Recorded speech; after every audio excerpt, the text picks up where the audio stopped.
in this module, we meet the Indian Hindu temples again. I mean, again, is because we've talked about it, we've met it many times.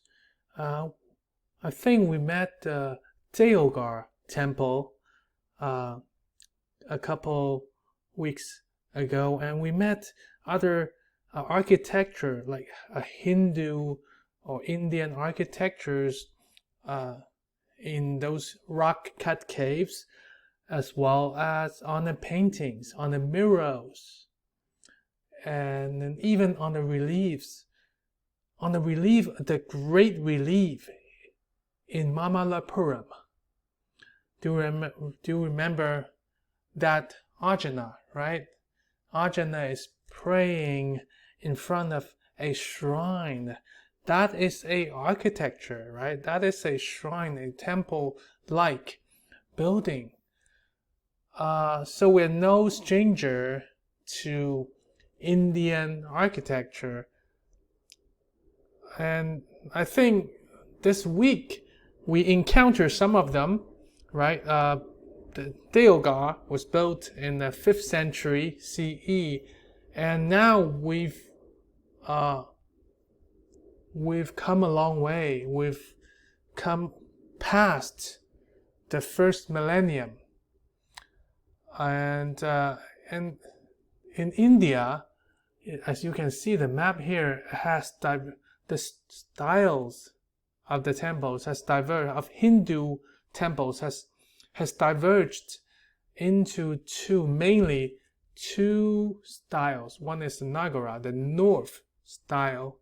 The other one is the Dravida, which is the south style. And I'm not even gonna go into detail into these two styles, the examples of them, because you have them in your textbook. I'm gonna show you some examples in the slides here. But I think I want to contemplate with you why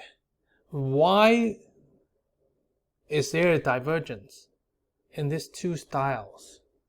Geographically, culturally, what would be the reasons that you think? I think that's something we can think about that is not in your textbook. For example,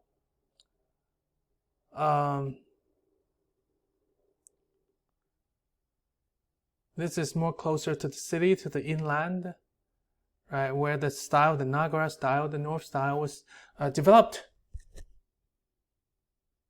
And maybe to the south there are more trade, right? Maybe there's more maritime trade that was going on with at least with the Southeast Asia, or maybe some kind of some elements from those areas gathered in the northern style, in the Dravida style in Hindu temple building. Many other reasons I can suspect. For example, this is although a little bit far from the Silk Road, but still part of Silk Road, and it has connections with Greco-Roman style, right? Closer enough to the Silk Road to absorb some of the Greco-Roman style, and that might be one of the influences in the northern style, right? So before I show you any of the northern southern styles, maybe you can visualize those influences. Use the elements that I present to you. See if you can construct some kind of northern and southern temples, Hindu temples, in your mind. That would be, I think that's more interesting. And as I'm showing you here is the India map, and also the 4 major macro regions in India. The Deccan Plateau, where northern style disseminated. The peninsula south, which is southern style, right, to the Sri Lanka area, and we have other Gangic or Indus plain right here. So we're mainly focusing on these 2 areas. Other reasons contribute to the divergence of the two styles: geographic or material that's available to them, right? Sandstone, plenty of supply in the middle, in more inland compared to other materials, other stones material in the south. So all these things contribute to that separation in the design of the Hindu temples.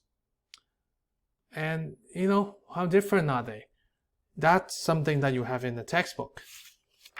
And I have it here too. One is kind of more rounded.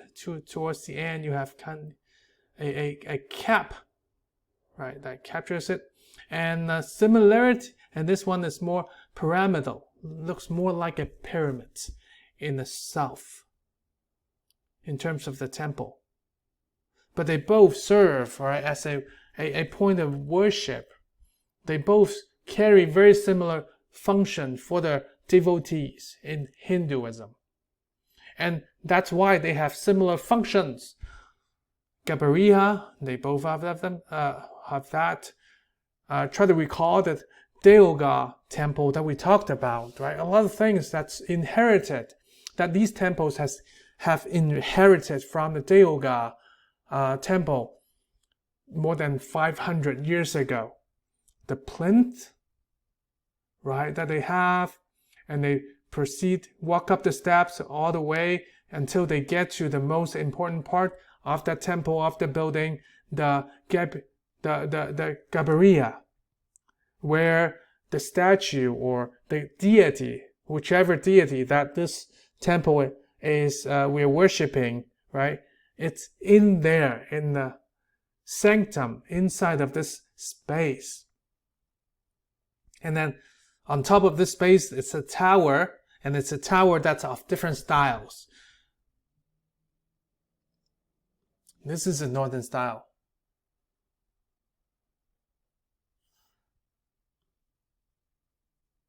I'm gonna fast forward. And this is a southern style in the actual examples.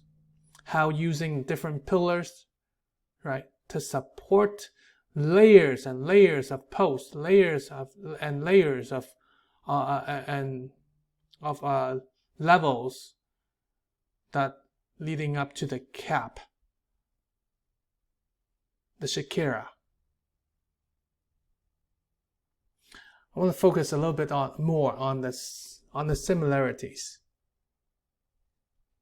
And then at the very end, I have a kind of like a overall map that charts the whole development from the centuries, right, from the past all the way to the later time, and then horizontal axis is from the south to the north, how it changes over time.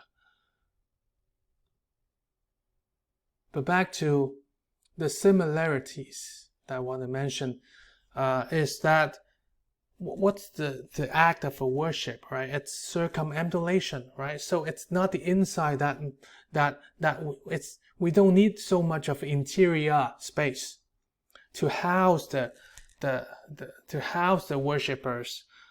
We don't need the congregation space. It's outside, the circumambulation that matters, and because of that, the exterior decoration becomes the main narrative device to tell the story. Not inside, not the mural, not like not like the Catholic churches with all the mosaic, with all the mural, interior mural, and even paintings hang inside of the wall. No, it's the other way around for Hinduism, as well as for some Buddhism in the area. But this is how it works. Elevation, gradual elevation to leading you up to the tower. You walk up the plinth, right, and then there's always, right, some kind pathway for you to circumambulate and look at the beautiful exterior murals or reliefs on the temple. Take this one as an example, and this one as an extreme example. This is the temple in Mandarai. You circumambulate. And so the other thing that's interesting to look at is the stories, right? What's reliefs about? What are these? Who are these reliefs, sculptures, deities? Who are they? That you can go back to a textbook, because, for example, in the textbook, it talks about for example, in the example of the Candaria temple, it talks about the erotic scenes, the erotic reliefs on the exterior of the Gabaria. And what's the meaning of those?